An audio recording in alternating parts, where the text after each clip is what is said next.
love being able to introduce my husband when he speaks because he is so wise. And when he speaks, he's like the E.F. Hutton. Like when he speaks, people listen. So it's really great when he when he gets up to teach. It's like I learn something all the time. It's an amazing gift to be able to be married to him because when he speaks, I get to learn something all the time. So I just honor him in what he's about to bring to you guys. So I'm going to say be prepared. And you know how people say, well, lock your seatbelt in because it's going to be a ride? Yeah. All right, well, I'm going to challenge you guys right now to just reach over to your left side right now. Everybody, come on, everybody reach over. Right, everybody got that? Now unlock that seatbelt. Just unlock it. Because you're going to be going higher and higher. Woo-hoo! So we just say, thank you, Lord, for this wise man of God. Thank you, Lord, for everyone's ears to be open, their hearts to be open to receive what this beautiful man, this beautiful husband and father has to give to you guys today. And without further ado, here comes my handsome man, Robert Westbrook. Oh, Lord. Thank you. Love you. Got a house full of Roberts. So yesterday, first, as most of you probably know, about the beginning of this year, Lisa and I stepped up. We were asked by Pastor Robert if we would take over leadership of the pastoral care team here at the house, and we, absolutely said yes. In so doing, we've launched into something that we really have no clue what we're doing, except that we're going to have an amazing time with it. And really the whole intention of the pastoral care team is to make sure that every one of you in here is being taken care of. If there are any needs, any issues, anything that's going on, then we want to be here for you guys. We are here for everybody. So I just want to take a minute and I want to introduce our pastoral care team so you can put names to the faces. If you need to contact any of us, I believe all of our information is on the back of the bulletins that they give out in the morning, telephone numbers, email addresses, things like that. But I want everybody to see everyone who is a part of that, so you'll know that if something's coming up or if something's going on, you'll know who to go with. And part of this thing is we all know that in leadership, we can't do this by ourselves, right? So sometimes we look at the person who has the title of pastor, and we expect them to be there for us 24/7, and that's just really not possible. Our pastor, especially, I mean, he's one of the most traveling people I've ever met. I mean, he's always on the go, and he's always going somewhere. He's flipping the world upside down. So that's where he is today. He's in the process of getting another endeavor started with Kenya. So he's not in Kenya, he's up in New York. But so just real quick, so you know who we are. Mike in Virginia, could you stand up? Everybody knows the Derricksons. Elijah and Sidonia Worthy. Steve and Dawn Hastings. Dawn's not here, I don't think, but Steve is here. And Lisa and I are here for you guys too. And we also, did I miss somebody? Well, Nate and Heather, that goes without saying. So what we also do as the pastoral care team is we act almost as a go-between. We're here to serve you guys, the body of the church. And we're also here to serve the leaders in different ministries of the house. So we're here to serve Amanda and Nate and Heather and John Jump with the men's ministry, Karen Jump and Diane Schrock with the women's ministry. Any other ministries that are going on, we're here to support them also. So we just so you know, that's who we are, and that's what we're here. We're here for all of you guys. So I just wanted to introduce everybody. So yesterday I went up to Milford as part of the pastoral care team just to support Virginia and Mike because they had, as everybody probably knows, they lost a member of their family last week in an accident, and his funeral services were yesterday. So I went up and looked for Virginia and Mike and could not see him in that sea of people. I mean, it was amazing the turnout for this guy. He was a loved man. So after that was over, I told my wife, I'll be right home. I'm just going to stop at the store, grab some half and half, and because we needed some of that. And so I was in Redner's, and I ran into. Yesterday was the day it was like meet people day. It was talk to people day, and so I it was one of those things. And 2.5 hours later, Lisa's texting me. She's like, 2.5 hours to get a half and half, and I'm like, yeah, but you have no idea what just happened. So I'm in the store, and I'm walking down the main in Redner's up in Milford, and I see Pastor Robert coming my way. And so I smile and wave to him, and we meet in the middle of the store, and he says, I tried to call you. And I said, well, I don't have any cell service in this store, it seems like. So I never got his phone call. So he ends up there, and so he tells me that today he has to go up to Syracuse, New York, and everything. And he said, Elijah's going to take care of setting the service up and doing that stuff. And he's like, would you have anything on your heart that you would like to share? And so at the time, I really didn't think there was anything in there. And I think I sweated out all week. So of course, when the pastor asks you to do something, most of the time it's a good thing to say yes. Sometimes it's good to say no too. So anyway, so I said yes, and then I went home and I'm like, wow, what am I going to talk about today? So I just started asking God. And next thing I knew, it was 2 hours later, I'd fallen asleep. I have no idea what happened in those 2 hours. But when I woke up, I started having stuff that was, that started coming up. So one of the things as when you're doing ministry, when you've got a heart for people, and, you when people ask to meet with you, you go meet with them.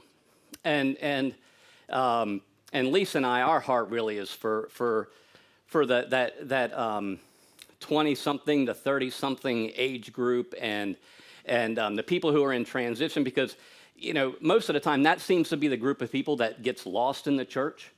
We focus on the kids and the teens and the elders, and so there's a group of people in the middle of all that kind of get lost in the mix because everybody seems to assume that we're all okay. We're raising families. We're doing a pretty good job with our kids. All that stuff's going on. So. But anyway, when people ask us to meet with them, Lisa and I try to do that as much as we can. And we had the opportunity to meet with a couple who's in the process, or preparing to be married, and we're really excited for them. And we were ministering and having dinner with them one night, and I just started talking, and a phrase rolled out of my mouth that I know never came from my brain, but it's stuck with me ever since. And this is what I kind of want to talk about this morning is this one phrase, and it's something that we all need to think about, and it's, your past can equip you or it can own you. So, and what I mean by that is this, is that we can look back at past experiences, things, whether it's trauma, whether it's anything like that, and we can look back on those things, and we can make a decision. Every decision in our future we can make based on what happened in our past. And if we do that, we get stuck in this rat race, and many of us can attest to this. We'll find out that all of our relationships we get into end the same exact way. We draw the same kind of people towards us. And that's not a good thing if you're used to being an abused person. So we'll continually resurrect, if no better word than that, is we'll constantly resurrect those old things in our lives if we don't do something about it. So most of you know, I mean, let me back up. Last Sunday, Chris, the speaker that spoke last week, it was an amazing message or amazing testimony that he gave us. And but he was talking about, some people don't like to share their stories because they don't feel like they've got a great story, and some of us fall into these traps of trying to compare to that or try to one up the last thing. Well, I'm the guy that Chris was talking about last week, who really doesn't have, I don't have that crazy story in my life as far as trauma or, I mean, in his case, dabbling in the occult and casting spells on people and all that kind of stuff that he was doing. But my story took me through many years of, I was raised in the church, chose to walk away from it when I was about 19. And so that set me off on a 20-year journey, basically, of running from God. And every time I thought I was getting further away from him, I would run smack into him.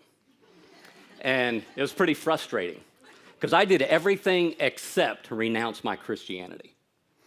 So I got involved in some like dabbling in the New Age movement. I used to hang out with these people who thought they were aliens. So I had this, I mean, that's the dead truth. The dead truth. It was the X-Files in real life. But I learned so much from these weird people. But anyway, I was involved in playing heavy metal music for many years, and I loved every second of it. As you can probably hear sometimes when I'm up there playing, some of that sneaks out. So I never want to throw all that away. But one of my favorite bands that I listened to for many years, and I still do, is a band called Fate's Warning. And they wrote a song back in like 1990 or 91 called Leave the Past Behind. And that's kind of what I'm talking about today. And I'm just going to recite a few of the lyrics of that song. And if you ever want to download it or go listen to it, you can. But it's Leave the Past Behind by Fate's Warning. And it says, and here we are again. The door is closed behind us, and the long road lies ahead. Where do we go from here? It's time to make a change. Let's trace the problem to its source. No more riding the waves on a river that's run its course. I stood at the door to a new beginning. Two choices before me, and I was afraid. So there comes a time in our life where we've really got to take a look at ourselves and take a look at the things that are going on in our life and wonder, how did I get to this point? Because the thing, I want to encourage you, no matter what your past looked like, whether it was traumatic, abuse, whether it was great, like most of my life was awesome, whether your life was full of addiction, broken relationships, divorce, all this stuff, abortion, you just name it, as bad as it can get. But everything that happened in your past and in my past has brought us exactly to where we are today. So there comes a time that we need to take a look. We need to look at our past and at sometimes, dare I say thank you to it, no matter how bad it was for you or how good. So we need to honor our past and realize that when we can draw that line, when that door closes behind us, that's the past, it's behind you. Then as that door shuts, the door is not, it's a door kind of like the one back here. So you can, when you want to get curious and you want to, just make a reference on things, you can look back and you can look straight through the window and see it. But it doesn't have to be the thing that drives you to make your next decision. Because if we constantly make decisions on the things that happen to us, I can't do that because I got fired my last job. I'll never be successful. I can't ask that woman out on a date because the last one stabbed me in the back. I can't fall in love with this person because the last one died. There's a lot of things. If we don't do that stuff, if we constantly go back and base our life on the decisions that happened yesterday, we'll constantly recreate yesterday. So, I don't know if I can. If we constantly make decisions based on yesterday, we'll always create yesterday. Tomorrow will never get here, nor will the present, because we can't live in right now if we're basing everything on yesterday. So just recently, Lisa and I went out and ended up buying kayaks. We wanted to get involved in something new. And And so a couple weeks ago, we went and we were out kayaking in the Mispillion River in Milford. And so if thinking about how life works, life is always in front of us, right? So as we're kayaking down the river, we had to keep our eyes on what's coming at us, because if not, we might run into a tree, we might do something or whatever. But picture it like this. What would happen if we were kayaking down the river, but we were kayaking like this? Right? So that's what that's what a lot of us do in our lives, is we're driving down the road of our life and we're walking this path, but we're looking backwards. And as people in the kingdom, we need to make the choice not to do that anymore, because the kingdom is ahead of us. We're in it, and it's advancing. If we're looking back to yesterday, we're going the kingdom's. We're trying to move the kingdom in reverse to go back to where we used to be. So, where'd it go? My notes have disappeared. Yes. So as far as our past owning us, if we're being equipped by our past, we're being responsible. We're using that as a tool that can propel us into tomorrow, into the next phase of our life. If our past owns us, then we live the life of a victim.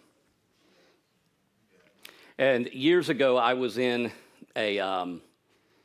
I was doing some workshops when I was on my hunt to try to find myself. And I was sitting in this workshop, and this guy was talking about this whole victim versus responsibility conversation. And he was saying things like, things I've already said this morning, it doesn't matter what happened to you in your past, you are responsible for your life. And there was a woman that was in that workshop that went berserk on this dude. And she lost it. And she starts screaming, not screaming, but she was really passionate about her position on this thing, because she had taken ownership of her past, and she had allowed it to really dictate everything in her life. And she started telling him that, she said, I was brutally raped. How can you say I'm responsible for my life going forward? And so he looked at this lady, and really his heart just completely opened up to her. And he said, there's nothing I can say to you that changed anything that what happened back then. He said, but how do you want the rest of your life to pan out? And he was explaining that you have to take responsibility for your life, not the actions of what somebody did to you many, many years ago or yesterday, but you have to take responsibility for what you're going to do with that. So, that's how we overcome this stuff, by taking responsibility for our own life.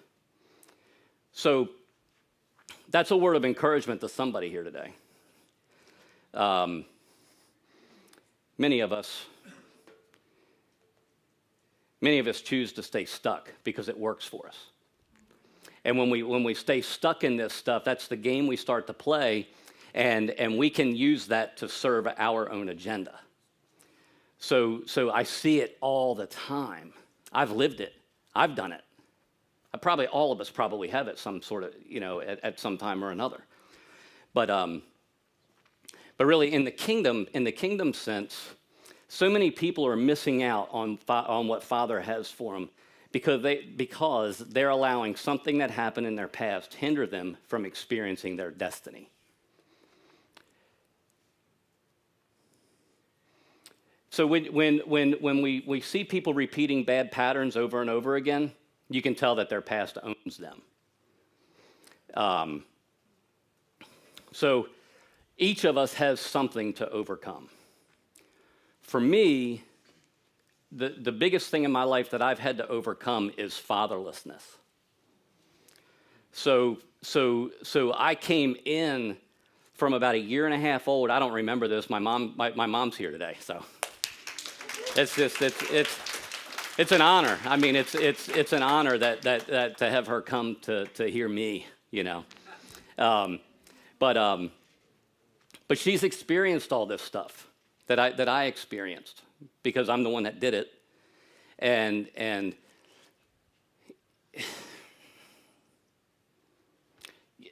I'm sure that some of the actions I did probably tore her heart in half.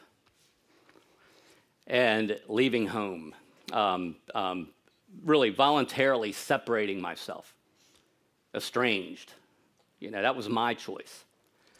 So, but forgiveness is awesome, right?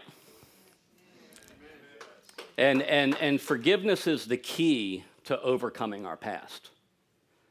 So I'll say this and I'll step out and take a risk. If your past still owns you, there's somebody you need to forgive. So it may be that rapist, it may be that mother or father, it may be yourself. It can be anybody. But if you're constantly repeating a pattern going, how did I get here? Then we need to spend some time. You can do it through a sozo type session, or you can just ask yourself, ask God, how did I get here?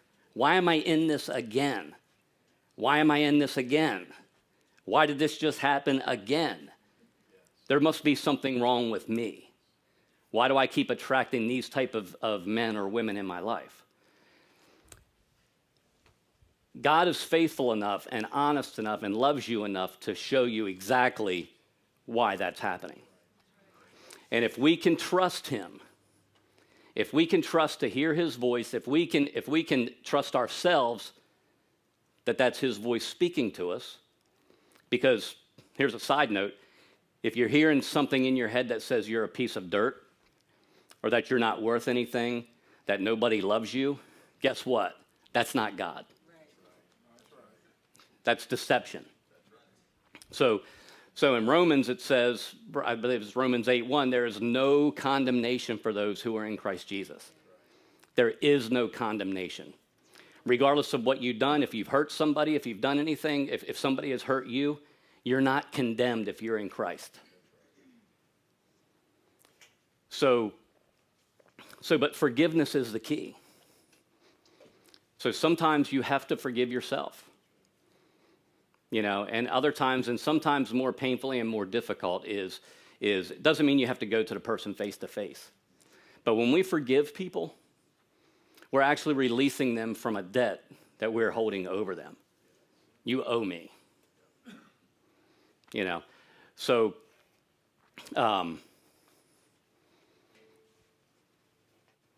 we need to be willing to forgive. And through forgiveness, as we do all this stuff, we start to become, I'm going to throw a word out there that the church uses, and is we become overcomers. So to overcome something, there has to be something that we're overcoming, which means there's some sort of a struggle, there's some sort of a battle, there's some sort of a war going on, or something that's fighting against us. In many cases, it's our past that we're actually fighting against. So, hey, if you guys go ahead and get that video queued up. And I'll let you know when to play it, but just go ahead and get it set. I've got a video I want to share with you guys, and I was sharing this with a couple that we were out with a couple of weeks ago, that's not it. But you can donate a meal. Anyway, but there's the video I'm going to show you. It's about 5 minutes long, but I want you to listen to the words that are said during this video. It's from a movie called King Arthur: The Legend of the Sword. And I don't know if anybody in here has seen the movie, but it's amazing, and it's a different adaptation of the typical story that we hear about Arthur pulling the stone out of the sword and all that kind of stuff that Disney did a cartoon about it, but this is a very real type movie about the thing. So in this, you'll hear things. I'm just going to give you a preface of what led to this point. And this is right at the end of the movie. And so Arthur was orphaned. His father was killed, and his mother was killed, and his uncle put him in a brothel to be raised by women. And that led him, he became a thief, he became all these bad things, and he was never given a chance. His identity He was set up, he was born into, this is us. We were born into royalty, but that was taken away from him before he even knew who he was. So his identity was stolen before he had the chance to even know who he was. So he lives through his life about all this stuff, and then destiny starts to call him. And so he gets to this point, and he's this thing that looks like a demon is his uncle who killed his father. So this is a fight scene in this. But I want you to hear this, because this is what we need to do, and I said it earlier. When we're dealing with our past, we need to, at some point in forgiveness and moving forward, there's a time where we look back and go, yep, all that stuff right there brought me to exactly where I am today. But that's not who I am. What it did, the things that happened to me in my past have actually opened my eyes to who my identity is. And in that, one of my favorite verses of Scripture growing up was Revelation 3:20. And it wasn't until a few years ago where I actually heard somebody preach on Revelation 3:21. I'd never seen this verse before. But Revelation 3:20 says, "Behold, I stand at the door and knock. If anyone hears my voice and opens the door, I will come into him and eat with him, and he with me." The next verse I just love, because this is who we are. This speaks to our identity as children of God. To the one who conquers or overcomes, I will grant him to sit with me on my throne. This is Jesus talking. I will grant him to sit with me on my throne. Other translations say, I'll give you the privilege to sit on my throne, or I will give you the right, which I believe is referring to the birthright that we have in Christ. It's our identity, it's who we are. I will grant him to sit with me on my throne. Young's literal translation, I've got to spend some time with this one. It actually says, I will grant him to sit with me in my throne, as I also conquered and sat down in my Father's throne, is the Young's literal translation. That word in is different than on. And so I've got to spend, so I don't even know where that's going to land, but that's something I'm going to have to spend some time with to see what in the throne. I need to probably have dinner with you guys, with Tim and Ann. But this whole thing about in the throne versus on it, there's something deeper there. There's something, I love, Young's literal translation is hard to read sometimes, but I love it because it gives you, it takes those manuscripts and gives like almost the exact, some of it doesn't make a whole lot of sense, some of the verses, but that one made a lot of sense last night when I was doing this. But I will give you the right to sit on my throne with me. So the first time I heard that, I closed my eyes for a minute and I started to look at that and I'm like, wait a minute. Okay, Jesus, what did you say to the church of Laodicea when you were in that letter? And I started looking at that, and in our identity, there's other verses that talk about us being joint heirs with Jesus. And in our, if we're not walking in our identity, I don't think we understand what that really means. Joint heirs. To be an heir, there has to be a parent that you're inheriting something from. If I'm joint heirs with Jesus, there's a brotherhood there. There's a relational thing on this plane, not this plane. It's more of a horizontal relationship. So in that, and that's where this is coming from, is that in this fight, the guy who plays Arthur, he's not king yet. He's just waking up to his identity. In the beginning of the movie, the movie basically starts with this scene also, but it's different. And Arthur's like a 3-year-old toddler, and his father says, run, as he's fighting his brother. And so the toddler runs and jumps in a boat and hides. And in this scene, he tells him, you no longer have to run anymore. You don't have to turn away. So he steps into his identity, and if you guys can go ahead, I had him start at 30 seconds. Did you hear what he said when he said, I bless you? He was blessing every bad thing that ever happened to him. So he came to terms with who he was. He found out who he was. We're children of God. I have an inheritance. You have an inheritance. The things that happened yesterday created us to who we are today. It's a huge instrument. It's a huge tool that we can use, because when we can look back and refer to our story, as crazy as it may have been or as normal, like me, as it was, every one of our stories can be used to impact somebody's life and be tools of freedom. He was a free man at that point. He was a free man as soon as the whole thing where I love that part where his father looks at him and says, the sword is yours. He's passing it to his son. It's what Father has done for us through Jesus. So those of you here that were here last week and were hearing Chris talk about when he was having the conversation with a demon, and there were angels in the room also, and the demon said to him, that's who defeated us. He said, if you caught that last week, and he even brought it back up, he said that was past tense.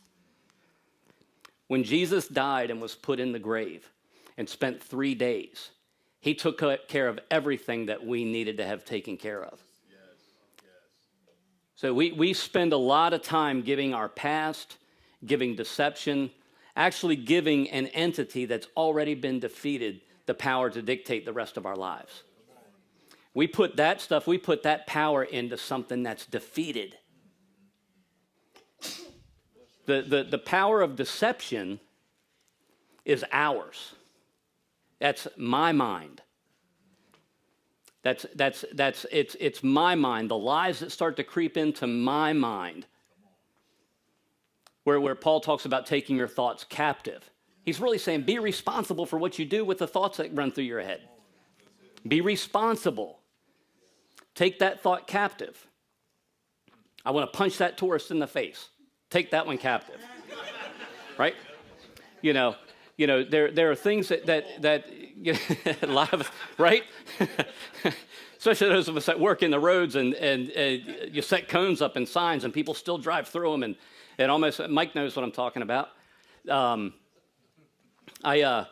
Speaking of pasts, 13 years ago last week, and I've shared this before, I lost a friend of mine at work who was hit and killed down in Millsboro. And when I drove up on the scene, I was a union official at the time, and he was one of my best friends in my group, and his name was Larry Pruitt. And he was one of the nicest. He was from way out in the middle of nowhere in North Carolina, Franklin, North Carolina. It's basically in Georgia. And he was from the mountains, and he was just one of those dudes that you just couldn't help but love him. And but when he was hit, when I drove up on the scene, thankfully they had taken him away, and he was already gone. But they were doing everything they could to keep him alive, so because he was an organ donor. And we were asked, a group of my guys in my group were asked to go down to North Carolina and be pallbearers for his funeral. And so about 6 or 7 of us went down there, and the company, actually Verizon paid us, which is unheard of. In a situation like that, I mean, you'd take time off and all that kind of stuff, but they actually paid us to go down there and to honor him. And on the way down, or in the funeral, at this point, I could have cared less about Jesus. I could have cared less about God. Lisa didn't know who Jesus was. We were raising kids the best we knew how, and we were doing a pretty good job of it, and they were just toddlers. Daniel was an infant when this happened. 3. He was a toddler. Ben was about 6. But we went down there, and this guy is singing this song, Beulah Land, this old Southern gospel song, and this dude is ripping it out the door. I mean, you could almost feel the lid come right off the top of this old country church down there, and I've always wanted to do this, but I don't really have anything. But then after the guy got finished, the pastor, he stands up from his throne. That's what it looked like. And had one of them big oak pulpits in the middle of it, it was like a Southern Baptist church. And he gets up and he's got this Bible that looked like the Jerry Falwell, like the 1976 version. Any of you guys had that in your house? I mean, we had it, and it was this commemorative thing for the 200th anniversary of the United States, and that thing weighed about 25 pounds, and he had this thing under his arm, and he comes up and he's like, boom, hallelujah. And I'm sitting in the front row of the church with the other pallbearers, and I turn around to look back because Lisa was with me, and I turn around and look at her, and she's with my supervisor. It was funny. We're in church, so I can say this, right? He was a gay man. And I turn around and I look, and both of them are huddled up, hugging each other like, like, what is going on in here? But what happened in that moment? Not the hallelujah slamming the Bible down, but when something happened in that time frame during that thing where something in my spirit started to wake up. So on the drive home, a 13-hour drive home from this place, Lisa and I went and had dinner somewhere and just happened to be this Christian bookstore, right next to the place. So we go in there and I find I buy like 2 or 3 Southern gospel CDs. I'm like, you got to hear this guy, Guy Penrod. This guy can sing like nobody's business, and he can. I mean, so we buy these CDs, and I'm listening to stuff all the way home. And we went down, and I don't even remember what we were listening to, but it could have been Pantera, Metallica, all this stuff. And we come back listening to all this Southern gospel music. And that was in 2006. And it was 2007. It was a full year later when Lisa and I finally woke up to and started to actually learn who we really were. And it's crazy. This is how someone's past or how someone else's life can impact you. So had Larry not been hit, had he not been murdered, is really what happened. The guy that hit him did 10 years in jail because it was a hit and run. And had my friend not been killed, I may not be standing here today. But it was that trauma. And when I walked onto that scene, I was traumatized by what I saw. I mean, because it was a murder scene. They had the tape all around the parking lot where this guy was hit. His tools were under the car. His tool bag that he had sitting next to him was trapped underneath the car that had driven all the way up and slammed into a building. And there was, his blood was there in the parking lot. And it was for me, it was like a horror movie. And I could just feel myself shaking when all this stuff happened. But it was through his death that I came home, that I found that I got awakened again to who I was. I gotten saved when I was a teenager, but I went out and made my own choices. I can't blame anybody. I went and made my own choice to go find out what life really was all about. Outside of the church. I didn't want to be a part of the church anymore. And in doing that, and coming back, and there's something about an awakening that happens. And I can't put my finger on it because for all of us, it probably feels a little bit different. But when we start to awaken to who we are, when Arthur, when he finally got a grasp and that sword came to life and everything, and he really grasped who he really was, he was able to look his past in the eye and honor it and say, I'm here because you created me. You brought me to who I am today. So every one of us is that. Every one of us has authority. Every one of us can take authority over our past. And never try to hide your past. And I've said this to Lisa many times in the last few years. It's your story has the keys to someone else's freedom. So share it. Share who you are. And when you do that, something happens between you and the person you're sharing that story with. Because all of a sudden you can see when we were having dinner with these folks a couple of weeks ago, Lisa and I were sharing just our experience. We've been married for 22 years almost. So that's all we share with people. We don't have to say, you have to do this, you have to do that. This is what we did. This is how we got to who we are today. And it was, you could start to see bells and whistles starting to go. And you could almost see the person, coming even more alive when that starts happening. And it's a beautiful thing to watch. And so if there's anyone here today that feels like their story can't make a difference, or your story is too horrific to be able to tell it, or you're afraid that what somebody's going to think of you because you're sharing your story, share it anyway. Because if God has brought a person into your life, it's for a reason, especially if it's somebody out there where we're supposed to be carrying this stuff.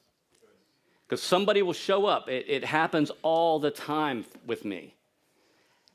Honestly, how I still have a job sometimes, I'm amazed.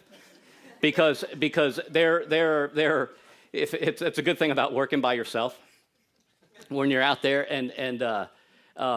but God is so good. And there are times in the job that I do where I have face-to-face meetings with people all the time.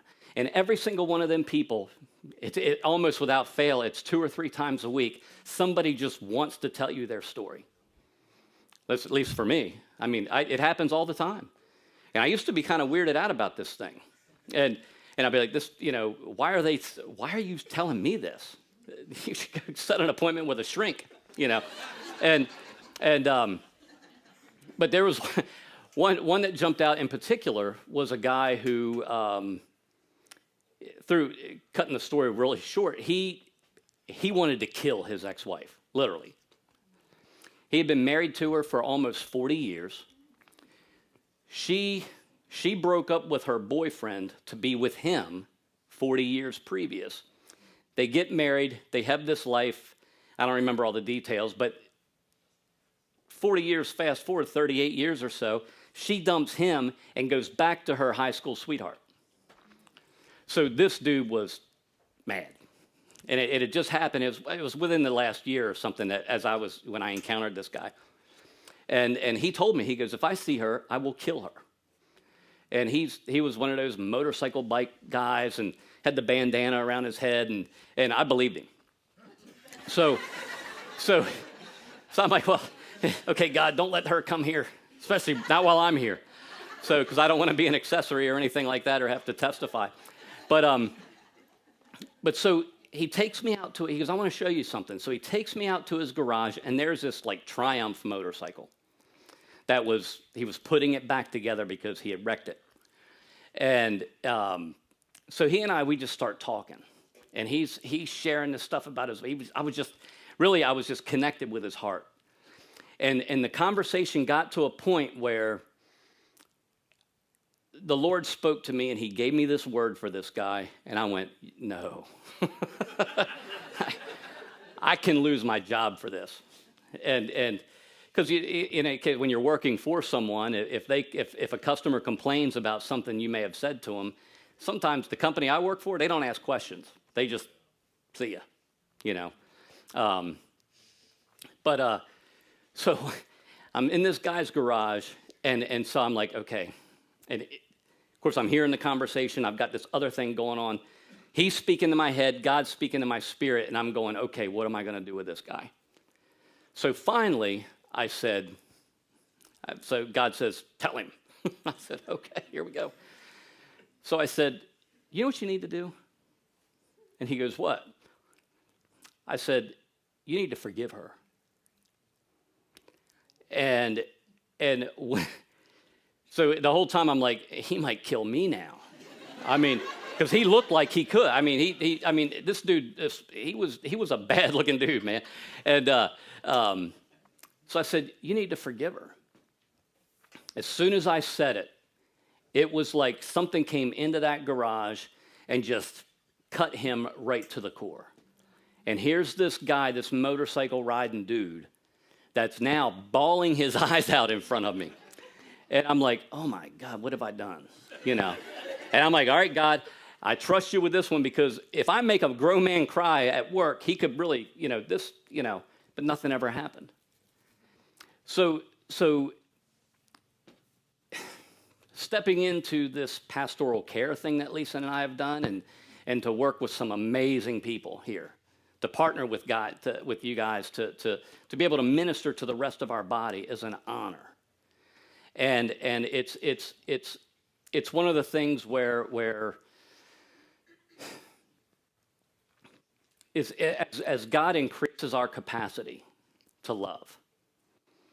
I remember a few months ago that Tim Smith was up here sharing one morning, and it was actually a morning I was supposed to speak, and he came up here and he said this. He said, there will come a time where we will become love. And God, I want that to happen. And if as God increases our capacity to be love, not to love as a verb, but to actually be what love is. As God increases that capacity, we're going to see things change around us. But we can't become love if we're holding a grudge against someone. We can't be free if we're withholding forgiveness from someone or something. So if there's any unforgiveness that's in our hearts, let today be the day that we release it. Release that person, because what really unforgiveness says is, you did something to me and now you owe me. It's like a bad business transaction. Because guess what? That person that did something to you isn't going to give you what you think you owe them. In some ways, they can't unless they encounter Jesus. So it's upon us, it's our responsibility. There's one time where Jesus said, if you don't forgive, there's a consequence for that. It's kind of a hard word, So I just want to encourage us that when something comes up, or if there's something that's already there, that we become willing to extend forgiveness. Because when we extend forgiveness, we are, in theory, setting that person free. But what's really happening in the spirit is we're becoming free. And there's freedom where right now, there may be someone I have to forgive, but I just don't feel it right now. And it's such a great feeling. It's such a great place to be. I feel free. That's what this house does anyway. I could walk in holding a grudge against somebody and then walk out of here completely free. And that happened. That happened a few months ago, and with a situation that some of us are pretty familiar with that Pastor Robert was involved with restoration and stuff like that. But I became so. I walked in this church one morning, and I at that point, I was at the point in my life where I was to go, okay, Jesus, this whole thing is a sham, because that guy let me down. And it was when I came in, somebody said hi to me, and I believe it was is Catherine here? Yeah, I walked in and she said hi to me, and I went, hey, and she went, whoa, and she could feel it. I remember that. And she was like, are you okay? And I'm like, yep, I'm good. And and I come in here, and Lisa and I were in this row right where Chuck and these guys are, and the worship team's playing, and all of a sudden I just felt this thing rush over me, and it was the love of God. Where he said, really I could feel it, where he was saying, I understand what you feel. I get it, but you don't have to stay here. And I just felt all that mess melt off of me. And I walked in here ready again, like I was when I was 19 years old, to say, forget all this stuff.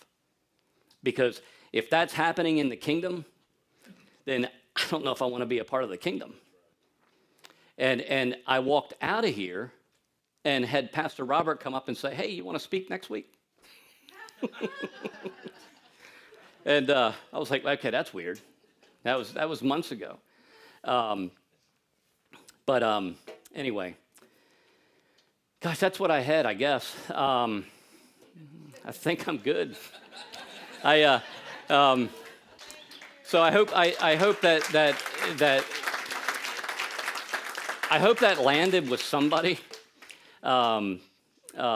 because it just when Pastor Robert said, "Do you have something on your heart?" I said, "Yeah, I guess I do," and it's an honor to share with you guys.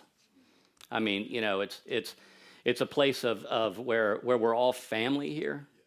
I've never been in a place where everything has felt like family. And as far as churches go, I mean, it's an honor being here with brothers and sisters. I'm just learning. I'm just beginning to get a grasp on what brotherhood and sisterhood really is, and it's because of you guys. I've never felt love like I feel when I come in here from you all, ever. I've never felt judged. People who have embraced us, and what it's done with us is now we're able to embrace others.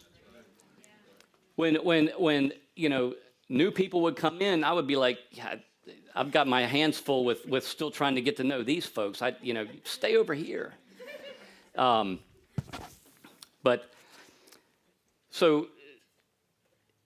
let me just pray, and then I'll hand it over to Elijah. So, Father, I just thank you for who you are as a father, and Jesus, who you are as our brother. And we just honor you, God. We praise you. We pour ourselves out to you on a constant basis. God, and we just thank that we thank you for the amount of stuff that we pour out. We can't even compare to what it is that you're pouring out over us.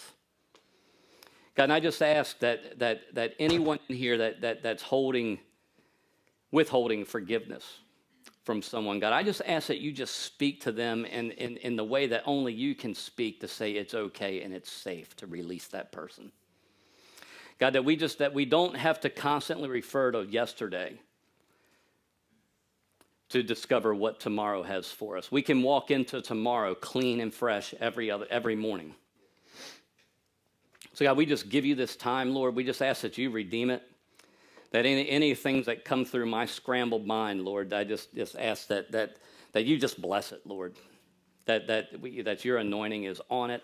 That your words, not my words that I spoke today, but the thing that you're speaking to these spirits here that are with me this morning will hear it and respond to that.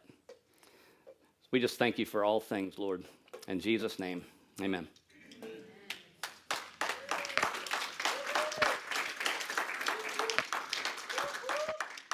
Is this on? Yeah. Awesome. That was great. I wanted to come up here and just kind of seal everything that Rob just said. And Rob, I also hope that you feel like this gives you some sort of like a confirmation of how well you hear the Lord. Because as I was on my way in here today, as I was driving here, God started speaking to me about something, and I came in, and it was super intense. I was like typing it and reading about it. So the whole way through worship, I'm just like typing all this stuff out, and it almost exactly matches up with what you spoke about today. So I've been rocking in my seat back there the whole time because I'm just like, oh my gosh. Anyway, okay, what time is it?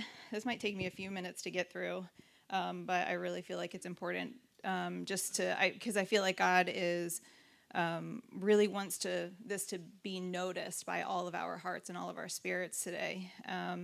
So I was thinking, sometimes I say it's important for us to get up here and say things because even if nobody in this room needs to hear it, it gets it out into the universe.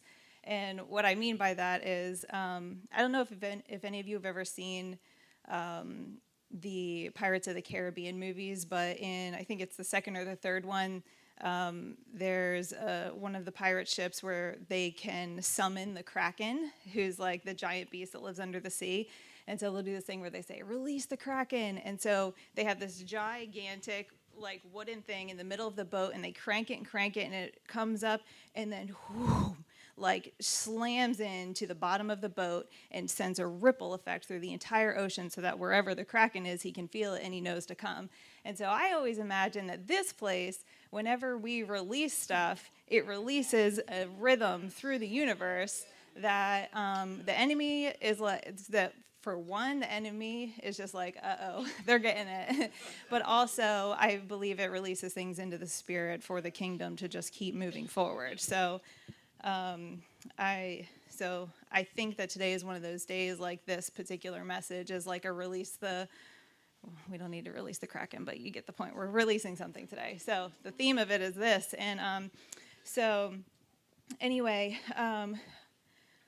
I got a vision of Jesus being, as he was being led to the crucifixion and the way he was beaten and the betrayal and everything he was doing, everything he was experiencing, his flesh being torn and crowns being crushed into his scalp and all of these things. And somehow he goes through this extremely brutal experience, and yet we know that happened, but we don't look at Jesus like a victim. However, he experienced one of the most brutally horrific experiences that a human being could ever experience. But Jesus is not known by that. And the thing is that we see a man who was so strong, who stayed focused on his identity and his purpose. And while these things were happening, he was praying to God to please forgive him because they didn't understand what they were doing. So forgiveness being the key, exactly right. You have to be able to stay focused on who you are, what your identity is, what your purpose is, where you're going in the midst of the storm, and be forgiving what's happening around you and stay moving forward.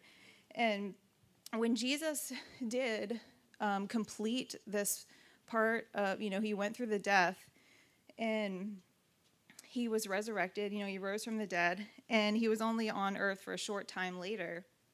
He went and he ate with the disciples really quick. And Jesus comes out of this experience not like he could have been like, I can't believe you guys did that to me. And there's nothing of that written in the Bible. That wasn't his focus. What he did do was have a meal with them. And he reminded them of, they were shocked that he had rose from the dead. And he was like, yeah, but that's what I'm doing. That's my purpose, my identity. I'm fulfilling prophecy. I'm here to do this and this and this. And next I'm going to ascend to heaven. And so what he was doing, he was linking himself to his identity. He knew what his purpose was, and he was staying linked to that. And when that was keeping him propelled forward. And when you can go through bad experiences and you stay tethered to your identity, it will keep you propelling forward so fast that the lies that can attach, that bring the victim mentality, where the deception comes in, and you remain in a place where you are nothing but a product of your past in the bad sort of a sense. None of that can stick because you're moving so fast, so forward. Some of you who don't know me well may never know that I spent 5 years in an extremely abusive marriage in my early 20s. And I always say that the saving grace to that was once I finally made it out of there, the Lord was just like reminding me who I was, reminding me how I was, reminding me that I was a kid full of joy, that I loved life, and that I was happiness. Because see, when I came out of the marriage, I was like a puddle of like who I really was. I was I was extremely depressed, near suicide, like very suicidal. It might be a little weird to imagine, but I was like 15 pounds lighter than what I am now, which looked horrific. I never ate, like I was a disaster, and I didn't know who I was anymore. So anyway, God totally reminded me of these things, and I was like, you're right. But I had to re-agree with them. I had to re-agree for what I knew was true, because the enemy was just like, no, you're all these things, all the abuse was so loud in my mind at that point, and I had to make the choice to ignore those things and link myself back to it. It was like, I love the view of the river. Like it is always moving forward, but I just have this vision of like, I don't know, like some sort of a line that is just always moving forward. And at any moment you can just link tether and it just boom, takes you out. You know what I mean? And that's what your identity does. And that's what forgiveness does. It keeps you tethered.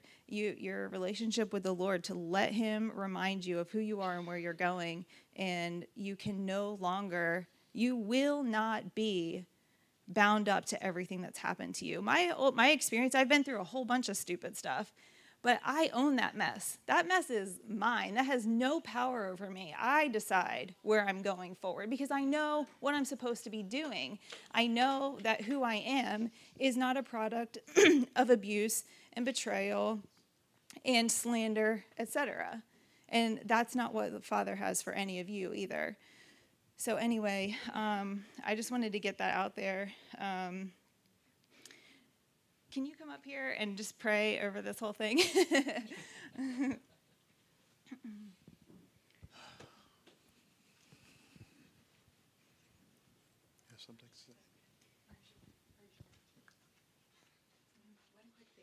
Mark doesn't even know I'm doing this now. We had talked about it before, but I feel like it's so timely. I just wanted to honor Rob and Lisa. In short, Mark and I were in a tough spot in our marriage a couple months ago, and sometimes the enemy's there lying, like, you don't want to talk about it. Nobody goes through hard times. You just keep it to yourself. Everything will be fine. And that stuff starts to fester, and it's not the truth. And we were here a week when Darby used prophetic words over them and just spoke to them about how they're going to help heal marriages. Like that is part of their gifting. And, we had talked to Rob and Lisa. We were in somewhat of a relationship with them. So I kind of called them, and they came over so quickly. And I was so afraid to be honest about what was really going on. I was like, we were sitting there, like, before they got there. So how much are we going to tell them? Like, should we tell them everything? Or, like, because, like, we want help, but we don't want them to, like, never talk to us again. So, but they just brought an open heart where it wasn't even a thought. Once they came in, it was like, of course we're going to tell them everything. And, so just to go off of that, be open with people about what you're going through, because nobody knows what you're going through unless you talk about it. And the beauty of Rob and Lisa, all these things that, okay, I say all like it was really, really bad. It's not that bad, but the stuff that was coming up, they did not bat an eyelash. They were not like, oh my gosh, that's never happened to us. Like even some really, really deep stuff, they had been there. They had gone through it, and they've survived, and they've thrived. So I just wanted to take that minute to honor you guys and just thank you from the bottom of our hearts, because we are in such a healthier place just because you said yes, and because you were honest, and because you shared your heart.